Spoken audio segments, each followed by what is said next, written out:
ಸ್ನೇಹಿತರೆ ನಮಸ್ಕಾರ. ಉಡುಪಿ ಜಿಲ್ಲೆಯ ಸಾಸ್ತಾನದಲ್ಲಿರುವ ವೈಕುಂಠ ಹೇರಳೆಯವರ ಈ ಮನೆ ಹೊಕ್ಕರೆ ಒಂದು ರೀತಿ ದೇಗುಲ ಹೊಕ್ಕಂತ ಅನುಭೂತಿ. ಬೆಳಕಿನ ಸೌಂದರ್ಯ ಅರಿಯಬೇಕಾದರೆ ನೆರಳು ಇರಬೇಕೆಂಬ ತತ್ವ ಇಲ್ಲಿ ಸಾಕ್ಷಾತ್ಕರಿಸಿದೆ. ನೆರಳು ಬೆಳಕಿನ ಗ್ರೇಡೇಷನ್ ಪರಿಪಕ್ವವಾಗಿ ಸಮ್ಮಿಲನಗೊಂಡ ಈ ಮನೆಯಲ್ಲಿ ಛಾಯಾಗ್ರಹಣ ಮಾಡುವುದೆಂದರೆ ಕರಾವಳಿಯ ಒತ್ತು ಶಾವಿಗೆ ರಸಾಯನ ಸವಿದಷ್ಟೇ ಮಧುರಾನುಭವ. ಬಿಸಿಲ ಕೋಲುಗಳ ಕೋಲಾಟದ ಲಾಸ್ಯ ನಡೆಯುವ ಈ ಮನೆಯ ಹೋಮ್ ಟೂರಿಗೆ ನಿಮಗಿದು ಸ್ವಾಗತ ಗೆಳೆಯರೆ. ಕತ್ತಲು ಬೆಳಕಿನ ಕಣ್ಣಮುಚ್ಚಾಲೆಯ ನಡುವೆ ಮಿರಿಮಿರಿ ಮಿಂಚುವ ಕಾಷ್ಟ ಕಲೆಯನ್ನು ಧಾರಾಳವಾಗಿ ಬಳಸಿಯೂ ಕಡಿಮೆ ವೆಚ್ಚದಲ್ಲಿ ನಿರ್ಮಿಸಿದ ಈ ಮನೆಯೆಂಬ ದೇಗುಲದೊಳಗೆ ಕೈಮುಗಿದು ಒಳಬನ್ನಿ.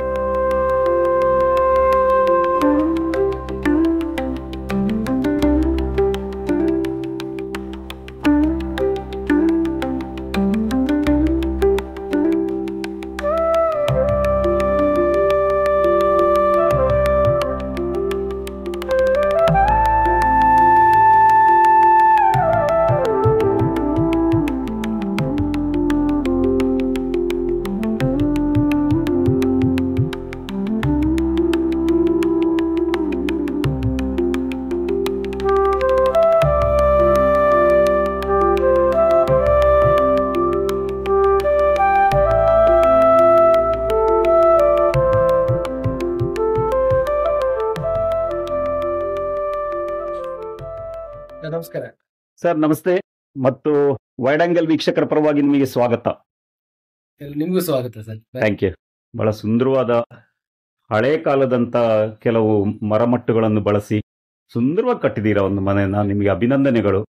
ಧನ್ಯವಾದ ನಿಮ್ಮ ಒಂದು ಹೋಮ್ ಟೂರ್ ಮಾಡ್ಲಿಕ್ಕೆ ನಾವು ಬಹಳ ಕಾತರರಾಗಿದ್ದೇವೆ. ಸರ್. ಬನ್ನಿ, ಈಗ ಬನ್ನಿ. ಥ್ಯಾಂಕ್ ಯು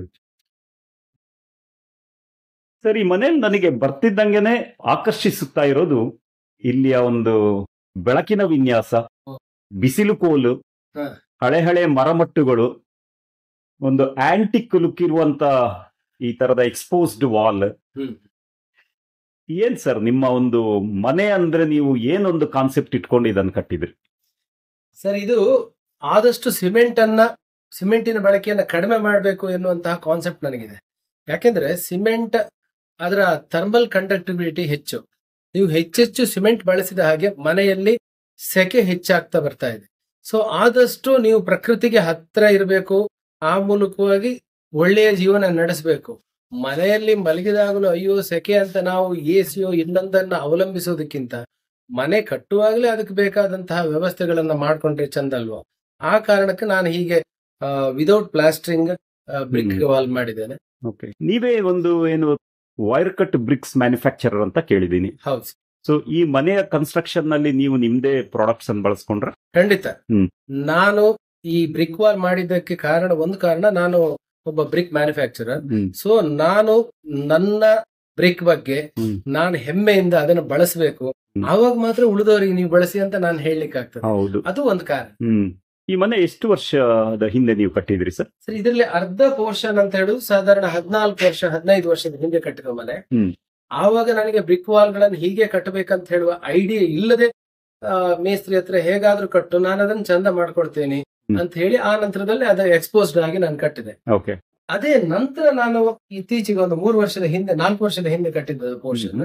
ಸೊ ಹೀಗೆ ಕಟ್ಟಬೇಕು ಅಂತ ಹೇಳುವ ನೆಲೆಯಲ್ಲಿ ಐಡಿಯಾ ಇಟ್ಟುಕೊಂಡೇ ನಾನು ಕಟ್ಟಿರೋದು. ಸುಮಾರು ಈ ಮನೆ ಎಷ್ಟು ಏರಿಯಾ ಕವರ್ ಆಗ್ತದೆ ಸರ್? ಸಾಧಾರಣ ಒಂದು ಮೊದಲು ಕಟ್ಟಿದ್ದು 900 ಸ್ಕ್ವೇರ್ ಫೀಟ್, ಎರಡನೇ ಕಟ್ಟಿದ್ದು ಸಾಧಾರಣ 1700 ಸ್ಕ್ವೇರ್ ಫೀಟ್. ಸೊ ಇದು ನಿಮ್ ಹಾಲ್ ಅಲ್ವಾ? ಹಾಲ್ ಸರ್. ಓಕೆ. ಇದು ಹಾಲ್ ಮತ್ತೆ 2 ಬೆಡ್ರೂಮ್ ಗಳನ್ನ 2011 ಇಸ್ವಿಯಲ್ಲಿ ನಾನು ಕಟ್ಟಿದ್ದೆ. 2020 ಕೊರೋನಾ ಬಂದಾಗ ಈ ಮನೆಯನ್ನು ನಾವು ಕಟ್ಟಿದ್ದು. ಇಲ್ಲಿ ಆಕ್ಚುಲಿ ಓಲ್ಡ್ ಒಂದು ಹೌಸ್ ಇತ್ತು, ಅದು ಡೆಮಾಲಿಷ್ ಮಾಡಿ ನಾನು ಇದನ್ನ ಕಟ್ಟಿದೆ. ಸರ್, ನನಗೆ ಒಂದು ತೊಟ್ಟಿ ಮನೆ ಮಾಡ್ಬೇಕು ಅಂತ ಹೇಳೋ ಕಾನ್ಸೆಪ್ಟ್ ಬಹಳ ಹಿಂದಿನಿಂದ ಇತ್ತು. ಒಂದು ತೊಟ್ಟಿ ಮನೆ, ಅದರಲ್ಲಿ ತೊಟ್ಟಿ ಮನೆ ಮತ್ತೆ ನೆಲಕ್ಕೆ ರಿಡಾಕ್ಸೈಡ್ ಹಾಕಿರುವಂತಹದ್ದೇ ಮಾಡ್ಬೇಕು ಅಂತ ಹೇಳಿ ಬಹಳ ಒಂದು 25-30 ವರ್ಷದ ನಾನು ಕಾಲೇಜ್ ಡೇಸ್ ಇಂದ ಕೂಡ ನನಗೆ ಅದೊಂದು ಕಾನ್ಸೆಪ್ಟ್ ಇತ್ತು. ಬಟ್ ಅದ್ ಮಾಡ್ಲಿಕ್ಕೆ ಅನುಕೂಲ ಆಗ್ಲಿಲ್ಲ. ಯಾಕಂದ್ರೆ ಮೊದ್ಲೊಂದು ನಮ್ಮ ಅಪ್ಪ ಕಟ್ಟಿದ ಮನೆ ಇತ್ತಲ್ಲ, ಹಾಗಾಗಿ ಅನುಕೂಲ ಆಗಿರ್ಲಿಲ್ಲ. ಆ ನಂತರ ಏನೋ ಒಂದಿನ ಹೀಗೆ ನಮ್ಮ ತಂದೆ ಕಟ್ಟಿದ ಮನೆ ಸ್ವಲ್ಪ ಮನೆ ಗಟ್ಟಿ ಇದ್ರು ಕೂಡ ನಮ್ಗೆ ಅನುಕೂಲ ಇರ್ಲಿಲ್ಲ. ಸ್ವಲ್ಪ ಅಗಲ ಕಡಿಮೆ, ಸಣ್ಣ ಸಣ್ಣ ಕೋಣೆಗಳು. ಸೊ ಅದನ್ನ ಡೆಮಾಲಿಷ್ ಮಾಡುವಂತ ಒಂದು ಪ್ಲಾನ್ ಮಾಡಿ ಡೆಮಾಲಿಷ್ ಮಾಡಿ ಅದರಲ್ಲಿ ಏನೆಲ್ಲ ಸಿಗ್ತದೆ ಅದ್ರಲ್ಲಿ ನಮ್ಗೆ ಬಹಳ ಮೆಟೀರಿಯಲ್ ಸಿಕ್ತು, ಒಂದು ಕಲ್ಲು ಸಿಕ್ತು, ಆ ನಂತರ ಕಿಟಕಿ ಬಾಗಿಲುಗಳು ಸಿಕ್ತು, ಹೀಗೆ ತುಂಬಾ ಮೆಟೀರಿಯಲ್, ಇನ್ನು ಮುಚ್ಚಿಗೆ ಮರ ಕೂಡ ಸ್ವಲ್ಪ ಸಿಕ್ತು ಅದ್ರಲ್ಲಿ. ಹೀಗೆ ಅದೆಲ್ಲ ತಗೊಂಡು ಅದನ್ನ ಈ ಮನೆ ಕಟ್ಟುವಾಗ ನಾವು ಆದಷ್ಟು ಬಳಸಿದ್ದೇವೆ. ಮತ್ತೆ ಬೇರೆ ಕಡೆಗಳು ಕೂಡ, ಅಂದ್ರೆ ಈಗ ನನಗೆ ಈ ಕಂಬಗಳು, ಆಕ್ಚುಲಿ ನನಗೆ ಈ ಮನೆಯನ್ನ ಕಟ್ಲಿಕ್ಕೆ ಪ್ರಾರಂಭ ಮಾಡುವಾಗ ಮರದ ಕಂಬಗಳೇ ಹಾಕುವಂತಹ ಐಡಿಯಾ ಇರ್ಲಿಲ್ಲ. ನಾನು ಇಟ್ಟಿಗೆ ಕಂಬಗಳು, ಈ ರೌಂಡ್ ಪಿಲ್ಲರ್ ಬರ್ತದಲ್ಲ, ಹತ್ರ ಹಾಕುವಂತ ಐಡಿಯಾ ಇತ್ತು. ಕೊನೆಗೆ ನಾನು ಈ ಮನೆ ಕಟ್ಟುವಾಗ ನನ್ನ ಸ್ನೇಹಿತರೊಬ್ರು ರಾಜಶೇಖರ್ ಹೆಬ್ಬಾರ್ ಅಂತ, ಅವರ ಮನೆ ಡೆಮಾಲಿಷ್ ಮಾಡ್ತಾ ಇದ್ರು. ಅವರ ಮನೆಯಲ್ಲಿ ಇಂತಹ 4 ಕಂಬಗಳು ಸಿಕ್ತು, ಅವ್ರು ಕೊಟ್ರು. ಈ ಕೆಲವೊಂದು ಸಾಮಾನುಗಳು, ಕೆಲವೊಂದು ಮರದ ಆಂಟಿಕ್, ಇಲ್ಲಿ ಕಾಣ್ತಾ ಇದ್ದೀರಿ ನೀವು, ಇಲ್ಲೊಂದೊಂದು ಸಾಧಾರಣ 150 ವರ್ಷ ಆದಂತಹ ಒಂದು ಕಿಟಕಿ, ಮರದ ಓಲ್ಡ್ ಟೈಪ್ ಕಿಟಕಿ, ಇದೆಲ್ಲ ಅವ್ರ ಮನೆಯಿಂದ ನಾನು ತಂದೆ. ಹೀಗೆ ಅಲ್ಲಿಂದ ಇಲ್ಲಿಂದ ಎಲ್ಲೋ ಒಂದ್ ಕಡೆಯಿಂದ ಬರ್ತಾ ಹೋಯ್ತು. ಹಾಗಾಗಿ ಮನೆ ಚಂದ ಕಾಣ್ತು. ನನಗೆ ಮನೆ ಬೇಕು, ಮನೆಯಲ್ಲಿ ವಿಶಾಲ ಇರಬೇಕು, ನಮ್ಮ ಅನುಕೂಲತೆಗಳು ಆ ಮನೆಯಲ್ಲಿ ಇರಬೇಕು, ಆದ್ರೆ ಆದಷ್ಟು ಕಡಿಮೆ ಖರ್ಚು ಆಗ್ಬೇಕು ಅಂತ ಹೇಳುದು ನನ್ನ ಮೇನ್ ಥಿಂಕಿಂಗ್. ಎಷ್ಟಾದ್ರೂ ಆಗ್ಲಿ, ಒಂದು ಸಲ ಅಲ್ಲ ಮನೆ ಕಟ್ಟುದು. ಸಾಮಾನ್ಯ ನಾನು ನೋಡಿದಾಗೆ ಒಂದು ಸಲ ಮನೆ ಕಟ್ಟುದಲ್ಲ, ಅದೊಂದು ಸ್ವಲ್ಪ ಇರ್ಲಿ, ಇದೊಂದು ಸ್ವಲ್ಪ ಇರ್ಲಿ ಅಂತ ಹೇಳಿ ಟೋಟಲಿ ಪ್ರಾರಂಭ ಮಾಡುವಾಗ ಎಷ್ಟೋ ಬಜೆಟ್ ಇರ್ತದೆ, ಕೊನೆಗೆ ಹೋಗುವಾಗ ಅದ್ರ 2-3 ಪಟ್ಟಾಗ್ತದೆ. ಬಟ್ ನಾನು ಅದಕ್ಕೆ ಎಲ್ಲಿಯೂ ಈಲ್ಡ್ ಆಗ್ಲಿಲ್ಲ. ನನ್ನದಿದ್ದದಿಷ್ಟೇ, ಆದಷ್ಟು ಕಡಿಮೆ ಖರ್ಚಲ್ಲಿ ಆಗಬೇಕು ಅಂತ ಹೇಳುವ ಒಂದು ಆಲೋಚನೆ ಇತ್ತು. ಬಟ್ ನನಗೆ ಮುಗಿಸಿದಾಗಲೂ ಕೂಡ ಆ ನನ್ನ ಏನು ಕಲ್ಪನೆ ಇತ್ತು ಆ ಬಜೆಟ್ ಅಲ್ಲೇ ನಾನು ಮುಗಿಸಿದ್ದೇನೆ. ಮತ್ತೆ ನನಗೆ ಬೇಕಾದ ಹಾಗಲ್ಲ, ನನಗೆ ನನ್ನ ನಿರೀಕ್ಷೆಗಿಂತ ಚಂದ ಮನೆ ಬಂದಿದೆ. ಖಂಡಿತಕ್ಕೂ ನನ್ನ ನಿರೀಕ್ಷೆ ಏನಿತ್ತು ಅದಕ್ಕಿಂತ ಚೆನ್ನಾಗೇ ಬಂದಿದೆ ಅಂತ ಹೇಳುದು ಸಂತೋಷ. ಓಕೆ, ಈಗ ನೀವು ಹೇಳಿದ್ರಿ ಕಾಸ್ಟ್ ಕಮ್ಮಿಯಲ್ಲಿ ನೀವು ಮನೆ ಕಟ್ಟಬೇಕು ಅನ್ನೋ ಒಂದು ಯೋಚನೆ ಇತ್ತು ನಿಮಗೆ. ಈ ಯೋಚನೆಯನ್ನು ಕಾರ್ಯಗತಗೊಳಿಸ್ಲಿಕ್ಕೆ ನೀವು ಮಾಡಿದಂತ ಕೆಲಸ ಏನು ಸರ್? ಈಗ ಸಾಮಾನ್ಯವಾಗಿ ಏನಾಗ್ತದೆ ಅಂದ್ರೆ, ಮನೆಯ ಪ್ರಾರಂಭದ ಹಂತಗಳಲ್ಲಿ ನಿಮ್ಗೆ ಪಂಚಾಂಗ ಇರ್ಬೋದು, ಗೋಡೆ ಕಟ್ಟುವಾಗ ಇರ್ಬೋದು, ಸ್ಲ್ಯಾಬ್ ಅಂದ್ರೆ RCC ಹಾಕುವಾಗ ನಿಮ್ಗೆ ತುಂಬಾ ಖರ್ಚು ಆಗುದಿಲ್ಲ. ನಮ್ಮ ಖರ್ಚಾಗುದು ಎಲ್ಲಿ ಕೇಳಿದ್ರೆ ನೆಕ್ಸ್ಟ್ ಸ್ಟೇಜ್ಗಳಲ್ಲಿ, ಪ್ಲಾಸ್ಟಿಂಗ್ ಮಾಡುವಾಗ, ನೆಕ್ಸ್ಟ್ ಅದಕ್ಕೆ ಪುಟ್ಟಿ ಹಾಕುವಾಗ, ಆ ನಂತರ ಅದಕ್ಕೆ ಪೇಂಟಿಂಗ್ ಮಾಡುವಾಗ, ಇದೆಲ್ಲ ಕಾಸ್ಟ್ ಜಾಸ್ತಿ ಆಗ್ತಾ ಹೋಗ್ತದೆ. ಫಸ್ಟ್ ಆಫ್ ಆಲ್ ನಮ್ದು ಈ ಎಕ್ಸ್ಪೋಸ್ಡ್ ಬ್ರಿಕ್ ವಾಲ್ ಇರೋದ್ರಿಂದ ನಮಗೆ ಪ್ಲಾಸ್ಟರಿಂಗ್ ಅಥವಾ ಗಾರೆ ಖರ್ಚಿಲ್ಲ, ಆ ನಂತರ ಅದ್ರ ಮೇಲೆ ಪುಟ್ಟಿ ಹಾಕುವಂತಹ ಖರ್ಚಿಲ್ಲ, ಅದ್ರ ಮೇಲೆ ಪೇಂಟಿಂಗ್ ಖರ್ಚಿಲ್ಲ. ಇದೆಲ್ಲ ತುಂಬಾ ಸೇವ್ ಆಯ್ತು. ಓನ್ಲಿ ಒಂದು ವಿಷಯ ಅಂತ ಹೇಳಿದ್ರೆ, ನಮಗೆ ಇಟ್ಟಿಗೆ ಕಟ್ಲಿಕ್ಕೆ ಸ್ವಲ್ಪ ಲೇಬರ್ ಹೆಚ್ಚು ಹೋಗ್ತದೆ, ಟೇಕ್ಸ್ ಟೈಮ್ ಆಲ್ಸೋ. ಬಟ್ ನಿಮ್ಗೆ ಅದೇ ಒಂದು ಡಿಸೈನ್ ಆಗಿ ಕಾಣುವಾಗ, ಅದೇ ಒಂದು ಇಂಟೀರಿಯರ್ ಡಿಸೈನ್ ಲುಕ್ ಕೊಡುವಾಗ, ಇವೊಂದು ಸ್ವಲ್ಪ ಲೇಬರ್ ಜಾಸ್ತಿ ಹೋದ್ರೂ ಕೂಡ ನಮ್ಗೆ ಅದೊಂದು ಇಂಟೀರಿಯರ್ ಲುಕ್ ಆಗಿ ಕಾಣ್ತದೆ. ಓಕೆ ಸರ್, ನಾನಿಲ್ಲಿ ನಿಮ್ಮ ಎಕ್ಸ್ಪೋಸ್ಡ್ ವಾಲ್ ನೋಡ್ತಾ ಇದ್ದೀನಿ. ಇದರಲ್ಲಿ ಒಂಥರ ಆಂಟಿಕ್ ಫಿನಿಶ್ ಕಾಣ್ತಾ ಇದೆ. ಒಂದೊಂದು ಇಟ್ಟಿಗೆ ಸ್ವಲ್ಪ ಡಿಫ್ರೆಂಟ್ ಕಲರ್ಸ್, ಇಟ್ಟಿಗೆಯನ್ನು ನೀವು ಇಟ್ಟಂತ ಶೈಲಿ ಕೂಡ, ಪರ್ಟಿಕ್ಯುಲರ್ಲಿ ನಿಮ್ಮ ಹಾಲ್ ನಲ್ಲಿ ನಾವು ಇದನ್ನ ಗಮನಿಸ್ತಾ ಇದ್ದೇನೆ. ಒಂದು ಆಂಟಿಕ್ ಲುಕ್, ಹೇಗೆ ಸರ್ ಇದನ್ನ ಅಚೀವ್ ಮಾಡಿದ್ರಿ? ಸರಿ, ಒಂದು ವಿಷಯ, ಇಟ್ಟಿಗೆಯಲ್ಲಿ ನೀವು ಹೇಗೆ ಕಟ್ಟಿ, ಯಾವುದೇ ಇಟ್ಟಿಗೆ ಇರ್ಲಿ ಅದು ಲುಕ್ಕೆ. ಇಟ್ಟಿಗೆ ಯಾವ್ದು, ಅದು ವೈರ್ ಕಟ್ ಬ್ರಿಕ್ ಇರ್ಲಿ ಅಥವಾ ಹ್ಯಾಂಡ್ ಮೇಡ್ ಬ್ರಿಕ್ ಇರ್ಲಿ, ಅದು ಯಾವ ಇಟ್ಟಿಗೆ ಆದ್ರೂ ಕೂಡ ಅದೊಂದು ಲುಕ್ ಅನ್ನು ಕೊಡ್ತದೆ. ಮತ್ತೆ ನಿಜವಾದ ಲುಕ್ ಪ್ರತಿಯೊಬ್ಬರು ನೋಡುವ ದೃಷ್ಟಿಯಲ್ಲಿರುವಂತದ್ದು, ಆದ್ರೆ ಇದು ಲುಕ್ ಕೊಟ್ಟೇ ಕೊಡ್ತದೆ. ಆ ನಂತರ ನಾವು ಏನ್ ಮಾಡಿದೇವೆ ಅಂತ ಹೇಳಿದ್ರೆ, ಇದು ಓಲ್ಡ್ ಪೋರ್ಷನ್ ಕಟ್ಟುವಾಗ ನಮ್ಗೆ ಫಸ್ಟ್ ಆಫ್ ಆಲ್ ಇದು ಆ ಕಾಲದಲ್ಲಿ ಅಂದ್ರೆ 15 ವರ್ಷದ ಹಿಂದೆ ನಾವು ಇನ್ನೂ ಇಷ್ಟು ಪ್ರಬುದ್ಧತೆ ಬರ್ಲಿಲ್ಲ ನಮ್ಗೆ. ಆವಾಗ ಏನೋ ಒಂದು ಕಟ್ಟಿ ಅದನ್ನ ಚಂದ ಮಾಡ್ಲಿಕ್ಕೆ ಹೊರಟದ್ದು. ಸೊ ಅಲ್ಲಿ ನಮ್ಮ ಹತ್ರ ಇದ್ದ ಇಟ್ಟಿಗೆಯನ್ನ, ಅದನ್ನ ತುಂಬಾ ನಾವು ನಮ್ಮಲ್ಲಿ ಒಂದು ರೀತಿಯಲ್ಲಿ ವೇಸ್ಟ್ ಆಗಿದ್ದ ಇಟ್ಟಿಗೆಯನ್ನ ನಾವು ಕಟ್ಟಿರೋದು. ಸೊ ಕಟ್ಟಿದಾಗ ಅದಕ್ಕೆ ಒಂದ್ ಸ್ವಲ್ಪ ಫಿನಿಶಿಂಗ್ ಕೊಟ್ಟು ಒಂದು ಆಂಟಿಕ್ ಲುಕ್ ಅನ್ನ ತಂದಿದೀವಿ. ಈ ಕಡೆ ಕಟ್ಟುವಾಗ, ಹೊಸ ಪೋರ್ಷನ್ ಕಟ್ಟುವಾಗ ನಾವು ಇಲ್ಲಿ ಏನ್ ಮಾಡಿದೇವೆ ಅಂತ ಹೇಳಿದ್ರೆ, ಮಧ್ಯದಲ್ಲಿ ಸ್ವಲ್ಪ ಜಾಸ್ತಿ ಓವರ್ ಬೇಕಾಗಿರುವ ಇಟ್ಟಿಗೆಗಳನ್ನೆಲ್ಲ ಅಲ್ಲಲ್ಲಿ ಮಧ್ಯದಲ್ಲಿ ಕೊಟ್ಟು, ಒಂದು ಸ್ವಲ್ಪ ಈ ಹೋಮೋಜಿನಿಟಿ ಬರಬಾರ್ದು, ತುಂಬಾ ಯೂನಿಫಾರ್ಮಿಟಿ ಬೇಡ, ಸ್ವಲ್ಪ ಚೇಂಜಸ್ ಇರ್ಲಿ ಅಂತ. ತುಂಬಾ ಯೂನಿಫಾರ್ಮಿಟಿ ಬಂದ್ರೂ ಕೂಡ ತುಂಬಾ ಚಂದ ಕಾಣುದಿಲ್ಲ ಅಲ್ಲ. ಚಂದ ಅಂತ ಹೇಳುದು ಅವರವರದ್ದು, ಆದ್ರೆ ನನ್ನ ಒಪಿನಿಯನ್ ಸ್ವಲ್ಪ ಡಿಫ್ರೆಂಟ್ ಆಗಿರ್ಬೇಕು, ಹೋಮೋಜಿನಿಟಿ ತುಂಬಾ ಬೇಡ ಅಂತ ಹೇಳಿ ನಾನು ಮಧ್ಯದಲ್ಲಿ ಸ್ವಲ್ಪ ಬೇರೆ ಬೇರೆ ಕಲರ್ ಇಟ್ಟಿಗೆಗಳು, ಸ್ವಲ್ಪ ಜಾಸ್ತಿ ಬೆಂದದ್ದು ಅಂತ ಹೇಳಿದ್ರೆ ಓವರ್ ಬೇಕ್ ಇಟ್ಟಿಗೆಗಳನ್ನೆಲ್ಲ ಕೊಟ್ಟು ಆ ರೀತಿ ಮಾಡಿದ್ದೀನಿ. ಈ ಕಂಬಗಳೆಲ್ಲ ಬಹಳ ಸುಂದರವಾಗಿವೆ ಸರ್. ಹೇಗೆ ಇವನ್ನೆಲ್ಲ ಪ್ರೊಕ್ಯೂರ್ ಮಾಡಿದ್ರಿ ಮತ್ತು ಇದಕ್ಕೆಲ್ಲ ತುಂಬಾ ಕಾಸ್ಟ್ ಆಯ್ತಾ ಯಾವ ತರ ಅಂತ? ಇಲ್ಲ ಕಾಸ್ಟ್ ಇದೆ ಸರ್, ಕಾಸ್ಟ್ ಇಲ್ಲ ಅಂತ ಇಲ್ಲ. ಇದೆಲ್ಲ ಕೆಲವೆಲ್ಲ ನನಗೆ ಫ್ರೀ ಆಗಿ ಬಂದಿರೋದು ನಮ್ಮ ಸ್ನೇಹಿತರಲ್ಲಿ. ಇನ್ನೊಬ್ರು ನಮ್ಮ ಸ್ನೇಹಿತರು ಕಮಲಾಕ್ಷ ಅಂತ, ಅವರು ಈ ಹಳೆ ಮನೆಗಳನ್ನು ಡೆಮಾಲಿಷ್ ಮಾಡ್ತಾ ಇದ್ರು, ನನ್ನ ಆತ್ಮೀಯ ಸ್ನೇಹಿತರು. ಹಾಗೆ ನನಗೆ ಬೇಕು ಅಂತ ಹೇಳಿದಾಗ ಅವ್ರು ಕೊಟ್ಟಿದ್ದಾರೆ. ನನಗೆ ಯಾವ್ದು ಬೇಕೋ ಅವ್ರು ಕೊಟ್ಟ ಕಾರಣದಿಂದ ನಮ್ಮ ಐಡಿಯಾಗಳು ಚೇಂಜ್ ಆಯ್ತು. ನಾವು ಪ್ರಾರಂಭ ಮಾಡುವಾಗ ಈ ರೀತಿ ಕಂಬಗಳನ್ನು ಹಾಕುವಂತಹ ಐಡಿಯಾ ಇದ್ದು ಪ್ರಾರಂಭ ಮಾಡಿದ್ದಲ್ಲ. ಯಾಕಂದ್ರೆ ಕಂಬಗಳ ಅವೈಲೇಬಿಲಿಟಿ ನಮ್ಗೆ ಗೊತ್ತಿಲ್ಲ. ಮತ್ತೆ ಇವನ್ ನೀವು ಬೆಂಗಳೂರಂತ ಮಹಾನಗರಗಳಿಗೆ ಹೋದ್ರೆ ಒಂದೊಂದು ಕಂಬಕ್ಕೆ ಅವ್ರು ಎಷ್ಟು ಹೇಳ್ತಾರೆ, ಅದ್ರಲ್ಲಿ ನನ್ನ ಕಾಸ್ಟ್ ತುಂಬಾ ಜಾಸ್ತಿ ಆಗ್ತದೆ. ಬಟ್ ನನಗೆ ಎಲ್ಲೆಲ್ಲಿ ಹುಡುಕಿದೆ, ಪ್ರಾರಂಭದಲ್ಲಿ ನನಗೂ ಅಷ್ಟೇ 10,000 ಒಂದೊಂದು ಕಂಬಕ್ಕೆ 20,000 30,000 ಈ ತರ ಎಲ್ಲ ಹೇಳಿದ್ರು. ಬಟ್ ನಾನು ತಗೊಳ್ಳಿಕ್ಕೆ ಹೋಗ್ಲಿಲ್ಲ. ಕಡೆಗೆ ನನಗೆ ನನ್ನ ಪ್ರೈಸ್ ನಲ್ಲಿ ಆ ಕಂಬಗಳನ್ನು ಅವ್ರು ಕೊಟ್ಟಿದ್ದಾರೆ. ಹಾಗೆ ಕಂಬಗಳು, ಆ ಕಂಬ ಸಿಕ್ಕಿದ ಕಾರಣದಿಂದ ನಾವು ಆ ಕಂಬಗಳನ್ನು ಎಲ್ಲಿ ಪ್ಲೇಸ್ ಮಾಡಬಹುದು, ಮೆಟೀರಿಯಲ್ ಸಿಕ್ಕಿದ ಮೇಲೆ ಆ ಮೆಟೀರಿಯಲ್ ಎಲ್ಲಿ ಪ್ಲೇಸ್ ಮಾಡಿದ್ರೆ ಚಂದ ಕಾಣ್ತದೆ ಅಂತ ನಾವು ಪ್ಲೇಸ್ ಮಾಡ್ತಾ ಬಂದ. ಸೊ ನಿಮ್ಮ ಮನೆ ಡಿಸೈನ್ ಹಾಗಿದ್ರೆ ಹೋಗ್ತಾ ಹೋಗ್ತಾ ಇವಾಲ್ವ್ ಆಗ್ತಾ ಹೋಯ್ತು ಹಾಗಾದ್ರೆ? ಓಹೋ. ಈಗ ಬೇಸಿಕ್ ಡಿಸೈನ್ ಇಟ್ಕೊಂಡು ಆ ನಂತರ ನಾವು ಚೇಂಜ್ ಮಾಡ್ತಾ ಬಂದ. ಬೇಸಿಕ್ ಡಿಸೈನ್ ಏನಿತ್ತು ಅದಷ್ಟೇ ಹಾಗೆ ಇತ್ತು. ಬಟ್ ಗೋಡೆಗಳಿಗೆಲ್ಲ ಬರುವಾಗ ಸ್ವಲ್ಪ ಚೇಂಜಸ್ ಮಾಡ್ತಾ ಬಂದು. ಬಟ್ ಆದ್ರೆ ಒಂದು ವಿಷಯ, ಇಡೀ ಮನೆ ಕಟ್ಟಿದಾಗಲೂ ಕೂಡ ಎಲ್ಲಿಯೂ ಒಂದು ಇಟ್ಟಿಗೆ ಕಟ್ಟಿದ್ದನ್ನ ನಾವು ಒಡೆದು ತೆಗ್ದದ್ದಿಲ್ಲ. ಇಡೀ ಮನೆಯ ವೇಸ್ಟ್ ಅಂತ ಬಂದ್ರೆ ಬಹುಶಃ ನಿಮ್ಗೆ ಒಂದು ರಿಕ್ಷಾ ಲೋಡಷ್ಟು ಕೂಡ ನನಗೆ ವೇಸ್ಟ್ ಬರ್ಲಿಲ್ಲ. ಸರ್, ಈಗಿನ ಮನೆಗಳಲ್ಲಿ ಬಿಸಿಲ ಕೋಲು ನೋಡುವುದೇ ತುಂಬಾ ಅಪರೂಪ. ನಿಮ್ ಮನೆಯಲ್ಲಿ ಅಲ್ಲಲ್ಲಿ ಬಿಸಿಲ ಕೋಲುಗಳು ನೋಡೋದು ಬಹಳ ಖುಷಿ ಅಂತ ಅನಿಸ್ತದೆ. ಅದರಲ್ಲೂ ಬೆಳಿಗ್ಗೆ ನಾನು ಬಂದಾಗಂತೂ ಒಂದು ಸ್ಲ್ಯಾಂಟ್ ಲೈಟಿಂಗ್ ಇತ್ತು, ತುಂಬಾ ಚೆನ್ನಾಗಿರೋ ಬಿಸಿಲ ಕೋಲುಗಳು ಬೀಳ್ತಾ ಇದ್ವಿ ಇಲ್ಲಿ. ಸೊ ಇದು ನೀವು ಒಂದು ಯೋಚನೆ ಮಾಡಿ ನೀವು ಮಾಡಿದಂತದ್ದು ಅಥವಾ ನಿಮ್ಮ ಈ ಕನ್ಸ್ಟ್ರಕ್ಷನ್ ಇಂದಾಗಿ ಅದು ತಾನಾಗಿ ಸಿಕ್ಲಿಕ್ಕೆ ಶುರುವಾಯ್ತಾ, ಹೇಗೆ?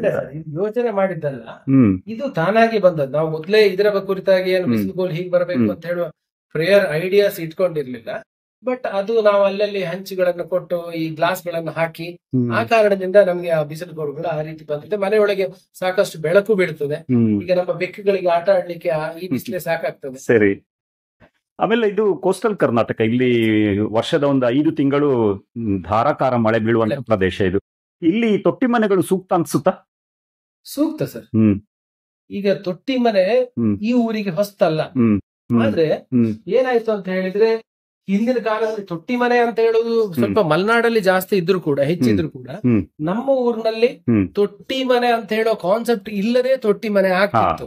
ಒಂದು ಕಡೆಯಲ್ಲಿ ಮನೆ ಇರ್ತಿತ್ತು, ಎದುರುಗಡೆ ಹಟ್ಟಿ ಇರ್ತಿತ್ತು, ಅಡ್ಡಬದಿ ಸ್ಟೋರ್ ರೂಮ್ ಇರ್ತಿತ್ತು. ಆಲ್ಮೋಸ್ಟ್ ಅದೊಂದು ತೊಟ್ಟಿ ಮನೆಯ ರೀತಿ ಇರ್ತಿತ್ತು ಹಿಂದಿನ ಮನೆಗಳಲ್ಲಿ. ಎದುರು ಈ ಕಡೆಯಲ್ಲಿ ಹೆಬ್ಬಾಗ್ಲು ಇರ್ತಿತ್ತು. ಸೊ ಅದೊಂದು ತೊಟ್ಟಿ ಮನೆಯ ತರವೇ ಇರ್ತಿತ್ತು. ಆಯ್ತಾ?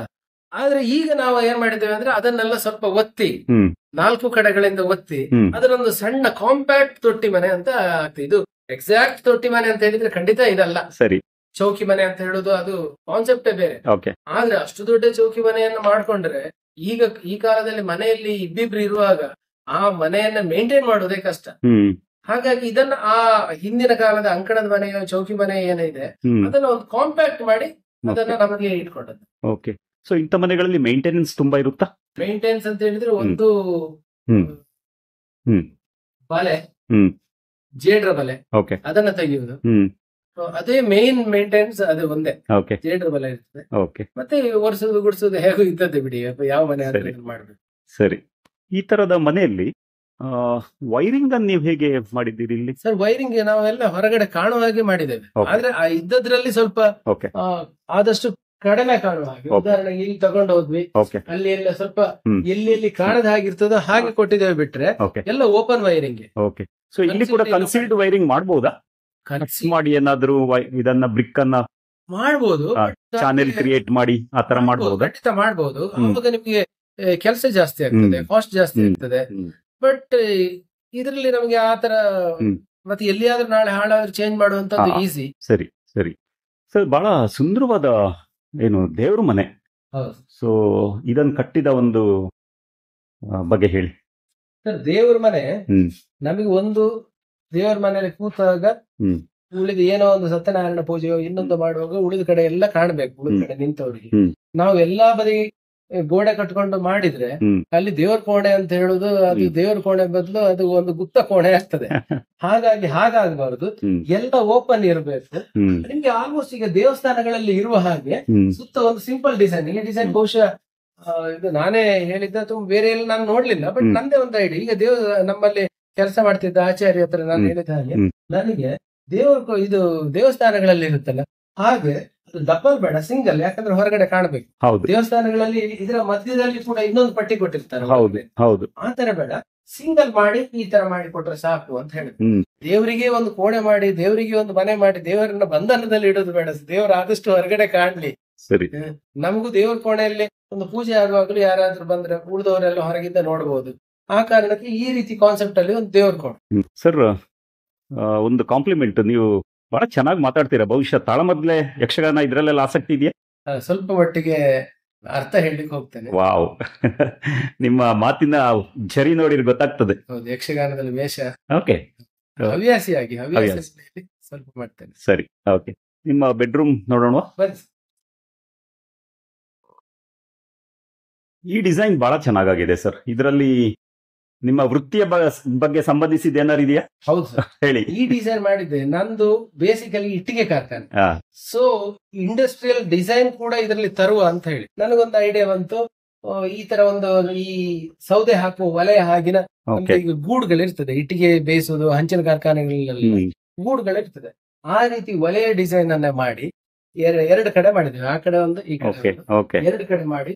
ಇದು ನಮ್ಮ ವೃತ್ತಿಯನ್ನು ನಾವು ಹೇಳ್ಕೊಳ್ಬೇಕಲ್ಲ, ನಮ್ಮ ವೃತ್ತಿಯ ಬಗ್ಗೆ ನಮ್ಗೆ ಹೆಮ್ಮೆ ಇರಬೇಕು. ಯಾವುದನ್ನೇ ಮಾಡಿ, ಯಾವ ಕಾರ್ಯವನ್ನೇ ಮಾಡಿ, ನಿಮ್ಮ ಕಾರ್ಯದ ಬಗ್ಗೆ ನಿಮ್ಗೆ ಹೆಮ್ಮೆ ಇರಬೇಕು ಅಂತ ಹೇಳುದು ನನ್ನ ಕಾನ್ಸೆಪ್ಟ್. ಓಕೆ.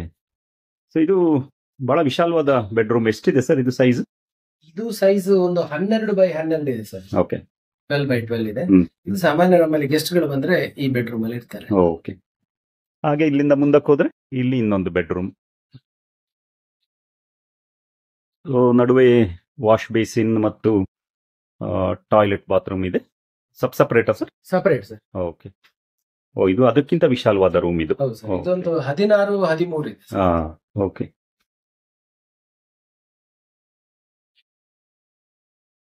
ಸೊ ಇಲ್ಲೂ ಕೂಡ ಪ್ಯಾನೆಲಿಂಗ್ ಮಾಡಿದ್ದೀರಿ ವುಡ್ ಬಳಸಿ.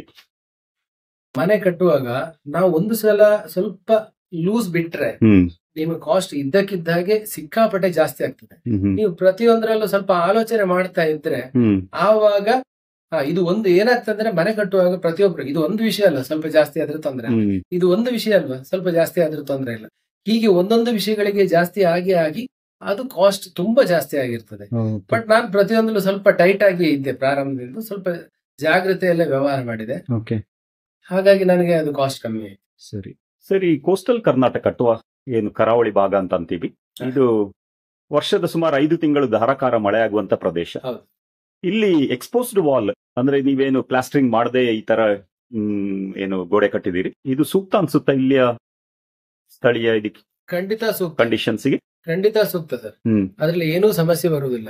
ಯಾಕಂದ್ರೆ ಹಿಂದೆ ನೀವು ಒಂದು 25-30 ವರ್ಷದ ಹಿಂದಿನ ಮನೆಗಳನ್ನು ನೋಡಿದ್ರೆ ನಿಮ್ಗೆ ಅಲ್ಲಿ ಈ ಕೆಂಪು ಕಲ್ಲಿನ ಗೋಡೆಗಳಲ್ಲಿ ಕೆಲವು ಕಡೆ ನಿಮ್ಗೆ ಇವನ್ ಗಾರೆ ಮಾಡದೇ ಇರುವಂತಹದ್ದು ಕೂಡ ನಿಮ್ಗೆ ಕಂಡು ಬರ್ತದೆ. ಸೊ ಅವುಗಳು ಏನೋ ಆಗ್ತಾ ಇರ್ಲಿಲ್ಲ.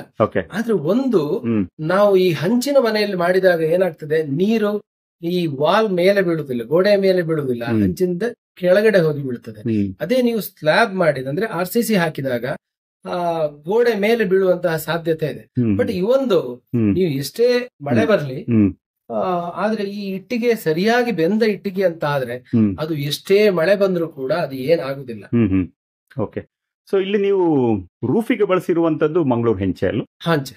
ಓಕೆ. ಮತ್ತೆ ಒಳಗಿಂದ ಏನು ಸೀಲಿಂಗ್ ಹಂಚ್ ಕೂಡ? ಸೀಲಿಂಗ್ ಹಂಚ್ ಅದು ಎಲ್ಲ ಕಡೆ ಬಳಸಲಿಲ್ಲ ನಾವು ಈ ಎಲ್ಲಿ ನಮ್ದು ಓಪನ್ ಏರಿಯಾ ಇದೆ ಅಲ್ಲೆಲ್ಲ ನಾವು ಈ ಸೀಲಿಂಗ್ ಹಂಚ್ಗಳನ್ನ ಬಳಸಿದ್ದೇವೆ.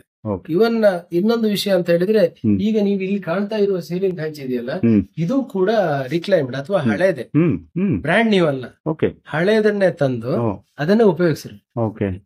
ಒಂದು ಮನೆಯಲ್ಲಿ ಆದಷ್ಟು ಅನಗತ್ಯ ಗೋಡೆಗಳು ಬಾಗಿಲುಗಳು ಕಮ್ಮಿ ಮಾಡಿ ಅಂತ ಲ್ಯಾರಿ ಬೇಕರ್ ಹೇಳಿದ್ದಾರೆ. ಅವರ ಕಾನ್ಸೆಪ್ಟ್ ತಲೆಯಲ್ಲಿದೆ. ಸೊ ಎಲ್ಲಿ ಅಗತ್ಯ ಇದೆ ಅಲ್ಲಿ ಮಾತ್ರ ಬಾಗಿಲುಗಳು ಗೋಡೆಗಳನ್ನ ಹಾಕೊಂಡಿದ್ದೇವೆ. ಇಲ್ಲದೆ ಇದ್ದಲ್ಲಿ ನಾವು ಬರೇ ಬೆಡ್ರೂಮಿಗೆ ಬೇಕಾದ 2 ಗೋಡೆ ಬಿಟ್ರೆ ಎಲ್ಲವೂ ಓಪನ್. ಮತ್ತೆ ಒಂದು ಅನಗತ್ಯ ಖರ್ಚಿರುವುದಿಲ್ಲ, ಎರಡದ್ದು ನಿಮ್ಗೆ ಸ್ಪೇಸ್ ಜಾಸ್ತಿ ಸಿಗ್ತದೆ. ಸೊ ಆ ಕಾರಣದಿಂದ ನಾವು ಓಪನ್ ಕಿಚನ್ ಕಾನ್ಸೆಪ್ಟ್ ಬಂದಿದೆ. ಇಲ್ಲಿ ಮೇಲೆ ಸ್ಟೋರ್ ಮಾಡ್ಲಿಕ್ಕೆ ಆಗುತ್ತಾ ಸರ್? ಇದು ಅಟ್ಟ ಅಂದ್ರೆ ಅಟ್ಟ ಇದೆ, ಫುಲ್ ಅಟ್ಟ ಅಟ್ಟ ಇದೆ, ಇದೆ. ಹಾ, ಹಾ. ಬೇಕಾದಷ್ಟಿದೆ ಅಷ್ಟು. Okay. ಬಟ್ ನಾವೇನು ಹೆಚ್ಚು ಯೂಸ್ Okay. ಮಾಡ್ತಾ ಇಲ್ಲ. ನೀವು ಕಿಚನ್ ನಲ್ಲಿ ಸ್ಟೋರೇಜ್ ಸ್ಪೇಸ್ ಕೂಡ ಬಹಳ ಚಂದದಲ್ಲಿ ಕೊಟ್ಟಿದ್ದೀರಿ. ಚಿಕ್ಕ ಚಿಕ್ಕ ಸ್ಟೋರೇಜ್ ಸ್ಪೇಸ್ ಇಲ್ಲಿ ಒಂದು ನೋಡ್ಬೋದು, ಹಂಗೆ ಇಲ್ಲಿ ಒಂದು ನೋಡ್ಬೋದು, ಹಂಗೆ ಇಲ್ಲಿ ಮೂಲೆಯಲ್ಲಿ ಒಂದು ನೋಡ್ಬೋದು. ಇಲ್ಲಿ ಒಂಥರ ಚೆನ್ನಾಗಿ ಡಿಸೈನ್ ಮಾಡಿದ್ದೀರಾ ಇದು ಕೂಡ. ಸೊ ಹಾಗೇನೆ ಇಲ್ಲೊಂದು ಸ್ಟೋರೇಜ್ ಸ್ಪೇಸ್ ಇದೆ ಕಿಚನ್ನಿಗೆ ಅಂತ. ಬಹಳ ಸುಂದರವಾದ ಮತ್ತು ಜಾಣತನದ ಎಲ್ಲ ಡಿಸೈನಿಂಗ್. ಇದೆಲ್ಲ ನಮ್ಗೆ ನಮ್ಮ ಇಂಜಿನಿಯರ್ ಒಬ್ರು ಇದ್ದಾರೆ, ಅವರೇ ಕೊಟ್ಟಿರುವಂತ ಡಿಸೈನ್, ಮೂಲತಃ ಅವರೇ ಕೊಟ್ಟಿರೋದು. ಓಕೆ. ಐಡಿಯಾ ನಮ್ದು. ಹ್ಮ್. ಈ ತರ ಆಗ್ಬೇಕು ಅಂತ ಅವ್ರಿಗೆ ಹೇಳಿದಾಗ ಅವರೊಂದು ಡಿಸೈನ್ ಮಾಡಿ ಇಷ್ಟು ಉದ್ದ ಇಷ್ಟ ಆಗಲ್ಲ ಇಂಥದ್ದೆಲ್ಲ ಕೊಟ್ಟಿದ್ದು ಅನಂತ ಪದ್ಮನಾಭ ಶಾಸ್ತ್ರಿ ಅಂತ ನಮ್ಮ ಊರಿನವರೇ, ಅವರು ಓಕೆ. ಅವರೇ ಕೊಟ್ಟಿರೋ ಪ್ಲಾನ್. ಓಕೆ ಸರ್, ಇದಕ್ಕೆ ಫೌಂಡೇಶನ್ ನೀವು ರೆಗ್ಯುಲರ್ ಫೌಂಡೇಶನ್ ಬಳಸಿದ್ದೀರಾ? Regular foundation. ಓಕೆ. ಕೆಂಪು ಅಂದ್ರೆ ಇದು ಶಿಲೆಕಲ್ಲಿನ ಶಿಲೆಕಲ್ಲಿನ ಫೌಂಡೇಶನ್. ಫೌಂಡೇಶನ್. ಅನಂತರ ಇವೆಲ್ಲ ಲೋಡ್ ಬೇರಿಂಗ್ ವಾಲ್ಸ್ ಅಲ್ಲ, ಹೌದು. ಪಿಲ್ಲರ್ ಅಂತ ಪಿಲ್ಲರ್ ಇಲ್ಲಿ ಬಳಸಿಲ್ಲ ನೀವು? ಓ, ಮೇಡಮ್ ಅಭಿನಂದನೆಗಳು. ಬಹಳ ಸುಂದರವಾದ ಮನೆ ಮತ್ತು ವಿಶಾಲವಾದ ಕಿಚನ್, ಓಪನ್ ಕಿಚನ್. ಬಹುಶಃ ನಿಮ್ದೇ ಐಡಿಯಾನ ಇದು? ಓಕೆ. ಓಕೆ. ಸೊ ಈ ಮನೇಲಿ ನಿಮಗೆ ವಾತಾವರಣ ಹೆಂಗನ್ಸುತ್ತೆ? ಅಂದ್ರೆ ತಂಪಿದೆಯಾ? ತುಂಬಾ ತಂಪು. ಹೊರಗಿನಿಂದ ಬಂದ ಕೂಡಲೇ ನಮ್ಗೆ ಒಂಥರ ಎಸಿಗೆ ಬಂದ ಹಾಗೆ. ಓಕೆ. ಆಮೇಲೆ ಕಿಚನ್ ಬಹಳ ಚಂದದ ಕಿಚನ್ ಮತ್ತು ಯಾವುದೇ ರೀತಿಯ ಪಾರ್ಟಿಷನ್ ಇಲ್ಲ. ಇಲ್ಲ, ಹೇಗನ್ಸುತ್ತೆ ನಿಮ್ಗೆ? ಮೊದ್ಲು ಸ್ವಲ್ಪ ಕಷ್ಟ ಆಗ್ತಿತ್ತು. ಓಪನ್ ಕಿಚನ್ ಎಲ್ಲ ಸೀದಾ ಬರ್ತಾರಲ್ಲ ಒಂಥರ ಆಗ್ತಿತ್ತು. ಓಕೆ. ಈಗ ಅಭ್ಯಾಸ ಆಗಿದೆ. ಈಗ ನಮ್ಗೆ ಸಹ ಯಾರ ಬಂದ ಕೂಡ್ಲೆ ಇಲ್ಲಿಂದ ನೋಡ್ಬೋದು. ಇಲ್ಲ ಅಂದ್ರೆ ಬಾಗ್ಲ ನಂಗೆ ಯಾರ ಬಂದ ಕೂಡ್ಲೆ ಇಲ್ಲೇ ನೋಡಿ ನಾನು ಹೇಳಿ. ಓಕೆ. ಆಮೇಲೆ ಈ ಮನೆಯನ್ನ ಹಿಂದೆ ಯಾರಾದ್ರೂ ಚಿತ್ರೀಕರಣ ಮಾಡಿದ್ರೆ? ಇಲ್ಲ ಇಲ್ಲ ಇಲ್ಲ. ವಿಡಿಯೋಗಾಗ್ಲಿ ಅಥವಾ ಯೂಟ್ಯೂಬ್ಗಾಗ್ಲಿ ಅಥವಾ ಸಿನಿಮಾಕ್ಕಾಗ್ಲಿ? ಕೆಲವರು ಇದಕ್ಕೆ ಯಾರು ಇದು ಯಾವ್ದೊಂದು ನಾಟಕಕ್ಕ ಸಿನಿಮಾಕ್ಕ ಯಾರೋ ಕೇಳಿದ್ರು, ಇಲ್ಲ ಇಲ್ಲ ಅಂತ ಹೇಳಿದ್ದೇವೆ. ನೀವು ಕೊಡ್ಲಿಲ್ಲ? ಓಕೆ. ಯಾಕೆಂತ ಹೇಳಿದ್ದು ಸಿನಿಮಾ ಧಾರಾವಾಹಿಗೆ ಚಿತ್ರೀಕರಣಕ್ಕೆ ಕೇಳುವಂತ ಒಂದು ಮನೆ ಇದು. ತುಂಬಾ ಜನ ಕೇಳಿದ್ದಾರೆ, ಅವರನ್ನೆಲ್ಲ ಒಳಗ್ ಸೇರ್ಸುದಿಲ್ಲ ಅಂತ. ಅಂಡ್ ಇಲ್ಲಿ ಬಹಳ ಇಂಟ್ರೆಸ್ಟಿಂಗ್ ಆಗಿ ನೀವು ಇಟ್ಟಿಗೆಗಳನ್ನ ಜೋಡಿಸಿದೀರಿ. ಒಂದು ರೀತಿಯ ಏನು ಡೆಪ್ತ್ ಬರುವ ತರ ಹೊರಗಡೆ ಬರುವ ಸ್ವಲ್ಪ ಎಕ್ಸ್ಟ್ರೂಡೆಡ್. ಅದೇ ತುಂಬಾ ಚೆನ್ನಾಗಿದೆ ಇದು. ಸೊ ಮನೆಯ ಹೊರಭಾಗ ಕೂಡ ಇದಲ್ಲ, ಎಕ್ಸ್ಪೋಸ್ಡ್ ವಾಲ್ ಅಲ್ವಾ? ಈ ಮನೆಗೆ ವೆಚ್ಚ ಎಷ್ಟಾಯ್ತು ಸರ್? ಸರ್ ಸಾಧಾರಣ ಈ ಮನೆಗೆ ನನಗೆ 17 ಲಕ್ಷದವರೆಗೆ ನನಗೆ ತಗುಲಿದೆ. ಅಂದ್ರೆ ಇದರಲ್ಲಿ ನಾನು ಇಟ್ಟಿಗೆದ್ದನ್ನ ಹಿಡಿಲಿಲ್ಲ. ಆ ನಂತರ ನನಗೆ ಹಳೆಯ ಮನೆಯಿಂದ ಸಿಕ್ಕಿದ ಕಿಟಕಿ ಬಾಗಿಲು ಇವುಗಳದ್ದು ಹಿಡಿಲಿಲ್ಲ. ಅದು ಬಿಟ್ರೆ ಆಲ್ಮೋಸ್ಟ್ ಎಲ್ಲವೂ ಬಂದಿದೆ. ಸೊ ಕೇವಲ 17 ಲಕ್ಷದಲ್ಲಿ ನೀವು 1700 ಸ್ಕ್ವೇರ್ ಫೀಟ್ ನಷ್ಟು ದೊಡ್ಡ ಅಡಿಷನಲ್ ಭಾಗವನ್ನು ನೀವು ಕಟ್ಟಿದ್ದೇವೆ. ಆದ್ರೆ ನನಗೆ ಅನ್ಸೋದೇನಂದ್ರೆ, ಈಗ ಒಂದು ವೇಳೆ ನಾವು ಎಲ್ಲದಕ್ಕೂ ದುಡ್ಡು ಕೊಟ್ಟು ತಗೋದಾದ್ರೆ, ಈಗ ಕಲ್ಲಿರ್ಬೋದು, ಯಾವ್ದು ಫೌಂಡೇಶನ್ಗೆ ಬೇಕಾದ ಕಲ್ಲಿರ್ಬೋದು, ಮತ್ತೆ ಕಿಟಕಿ ಬಾಗಿಲುಗಳನ್ನು ನೀವು ದುಡ್ಡು ಕೊಟ್ಟೆ ತರುದಾದ್ರೆ, ಮತ್ತೆ ಸ್ವಲ್ಪ ಮರದ್ದು ಯಾವ್ದು ಹಂಚು ಅಥವಾ ಮನೆಗೆ ಹಾಕಿದ ಮರಗಳು, ಪಕಾಸಿ ಇವುಗಳದ್ದು ಕೂಡ, ಯಾಕಂದ್ರೆ ನಾವು ನಮ್ಮಲ್ಲಿರುವಂತಹ ಮರಗಳನ್ನೇ ಮ್ಯಾಕ್ಸಿಮಮ್ ಬಳಸಿದ್ದೇವೆ. ನೀವು ಹೊರಗಿಂದ ದುಡ್ಡು ಕೊಟ್ಟು ತರುದಾದ್ರೆ ಬಹುಶಃ ಇನ್ನೊಂದು 8 ಲಕ್ಷ 7ರಿಂದ 8 ಲಕ್ಷ ಜಾಸ್ತಿ ಬೇಕಾದೀತೆ. ಅಂದಾಜು ಒಂದು 25 ಲಕ್ಷ, 25-26 ಅಥವಾ ಮ್ಯಾಕ್ಸಿಮಮ್ 30 ಲಕ್ಷದ ಒಳಗೆ ಇನ್ನೂ ಚಂದ ಮಾಡಬಹುದು. ಈ ಬಹುಶಃ ಗ್ರಾನೈಟ್, ಎಲ್ಲದು ಗ್ರಾನೈಟ್ ಹಾಕಿ ಮಾಡಬಹುದು. ಬಟ್ ಇಂಥ ಮನೆ ಗ್ರಾನೈಟ್ ಗಿಂತನೂ ರೆಡ್ ಆಕ್ಸೈಡ್ ಸೂಕ್ತ ಅಂತ ಅನ್ಸುತ್ತಲ್ವಾ? ಬಟ್ ಇಲ್ಲ, ಗ್ರಾನೈಟ್ ಅದನ್ನ ಬಳಸ್ಕೊಂಡಿದ್ದೀರಿ. 25ರಿಂದ 26 ಲಕ್ಷಕ್ಕೆ ಈ ರೀತಿಯ ಮನೆಯನ್ನ ಕಟ್ಟಬಹುದು ಖಂಡಿತ. ಎಷ್ಟೋ ಜನ ಇದನ್ನ ನೋಡಿದ ಕೂಡಲೇ ಇದಕ್ಕೆ ಎಷ್ಟೋ ಕೋಟಿ ಖರ್ಚಾಯ್ತು ಅಥವಾ ಇನ್ನೊಂದು 50 ಲಕ್ಷ 60 ಲಕ್ಷ ಖರ್ಚಾಯ್ತು, ನಮ್ಮಿಂದ ಆಗ್ಲಿಕ್ಕಿಲ್ಲ ಅಂತ ಅನ್ಕೊಳ್ಳೋರೇ ಜಾಸ್ತಿ. ಇಲ್ಲ ಸರ್, ಯಾವುದನ್ನು ಮಾಡ್ಲಿಕ್ಕೂ ನೀವು ಅದನ್ನು ಯಾವುದನ್ನು ಕೂಡ ಒಂದು ಸಣ್ಣ ಪ್ರಮಾಣದಲ್ಲಿಯೋ ಅಥವಾ ಕಡಿಮೆ ಖರ್ಚಿನಲ್ಲೂ ಮಾಡಬಹುದು. ಅಲ್ಲ, ಇದೇ ಮನೆಯನ್ನ ನೀವು 1 ಕೋಟಿ ಖರ್ಚು ಮಾಡಿ ಮಾಡಬಹುದು. ನಿಮಗೆ ಒಂದು ಖರ್ಚು ಮಾಡಬೇಕು, ನಂದು ಹೀಗೆ ಇರ್ಬೇಕು ಅಂತ ಹೇಳೋದು ಒಂದು, ಮತ್ತೆ ಹಾಗೆ ಆಗುವುದು ಒಂದು. ಅಂದ್ರೆ ನೀವು ಈ ಮರಗಳನ್ನೆಲ್ಲ ಹೊಸದಾಗಿ ಮರ ತಂದು ಇದನ್ನ ಹೊಸದಾಗಿ ನೀವು ಆಚಾರ ಹತ್ರ ಕೊಟ್ಟು ಮಾಡಿಸಿದ್ರೆ ಇದ್ರ ಕಾಸ್ಟ್ ಜಾಸ್ತಿ ಆಗ್ತದೆ. ಬಟ್ ನಾವು ಇದು ಎಲ್ಲಿ ಹಳೆ ಸಿಗ್ತದೆ, ನಮ್ಗೆ ಎಲ್ಲಿ ಕಡಿಮೆಯಲ್ಲಿ ಸಿಗ್ತದೆ, ಹಳೆದು ಮಾತ್ರ ಅಲ್ಲ ಕಡಿಮೆಯಲ್ಲಿ ನಿಮ್ಗೆ ಅತ್ಯಂತ ಕಮ್ಮಿಯಲ್ಲಿ ಎಲ್ಲಿ ಸಿಗ್ತದೆ, ಇಂಥದ್ದನ್ನೆಲ್ಲ ನಾವು ಹುಡುಕಿ ಹಾಕಿದ ಕಾರಣದಿಂದ ನಮ್ ಕಾಸ್ಟ್ ಕಮ್ಮಿ ಆಗಿದೆ. ಓಕೆ ಸರ್, ಬಹಳ ಅದ್ಭುತವಾದಂತಹ ಮನೆ. ನಮ್ಮ ವೀಕ್ಷಕರ ಪರವಾಗಿ ನಿಮಗೆ ಅಭಿನಂದನೆಗಳು ಮತ್ತು ತುಂಬಾ ಧನ್ಯವಾದಗಳು. Thank you sir.